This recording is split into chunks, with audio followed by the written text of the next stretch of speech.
everyone, Mariana Corzo here. In today's video, I'm going to share with you 6 tips to help you play faster on the violin.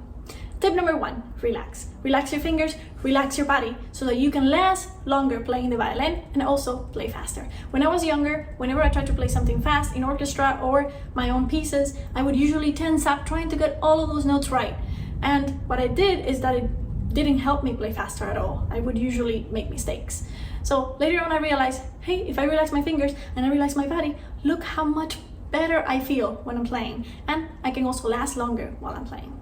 So don't forget that the most important tip to play fast, relax. Tip number 2, keep your fingers soft and light, okay? So I always tell my students that your fingers are like your feet. When you're running, you want to keep your feet light so that you can run fast. Same thing with your fingers. Your fingers want to be running on the fingerboard, so they need to be light and soft as well. So how are you going to do that? You're going to do that by using the weight of your left arm to bring the string down, not so much the weight of your finger. So you're going to pretty much hold or pull down with your left arm so that you're using its weight, and then your fingers can stay nice and relaxed like this.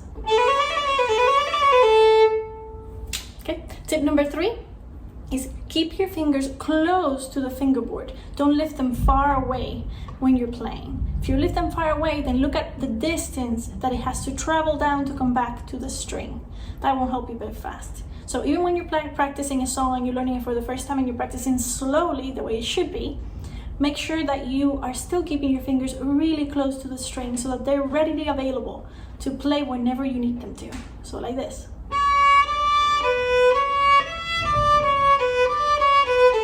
See, I'm focusing on keeping my fingers really close to the fingerboard.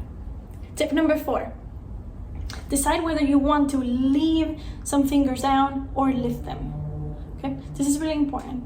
I never tell my students to use 3 fingers for G or 2 fingers for F, because I do feel that it keeps the hand tied down and it doesn't really give the hand freedom. But there are times when we do want to keep our fingers down depending on what we're playing. Like, for example, when I'm playing this song,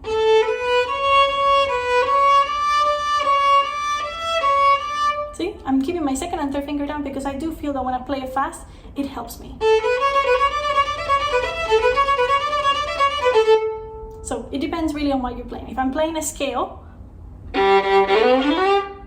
I do not keep any fingers down. So those are decisions that we have to make that will help us achieve our goal better. Tip number 5 is to try different fingerings before you choose your final one. Try different ones to see which one works better for you and which one is going to help you achieve your goal, which is in this case to play fast.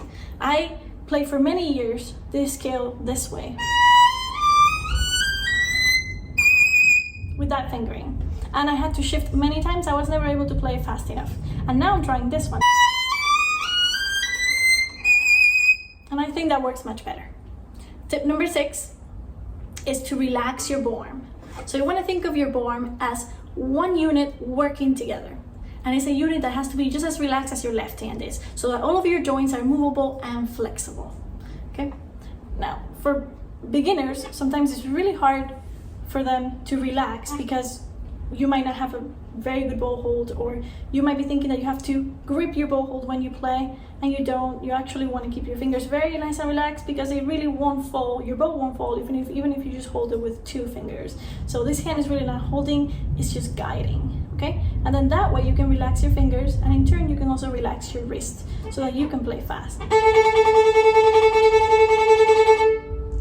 See? So those are my tips for you today. If you enjoyed this video, remember to subscribe so that you can see the videos I have coming up. Bye and thank you.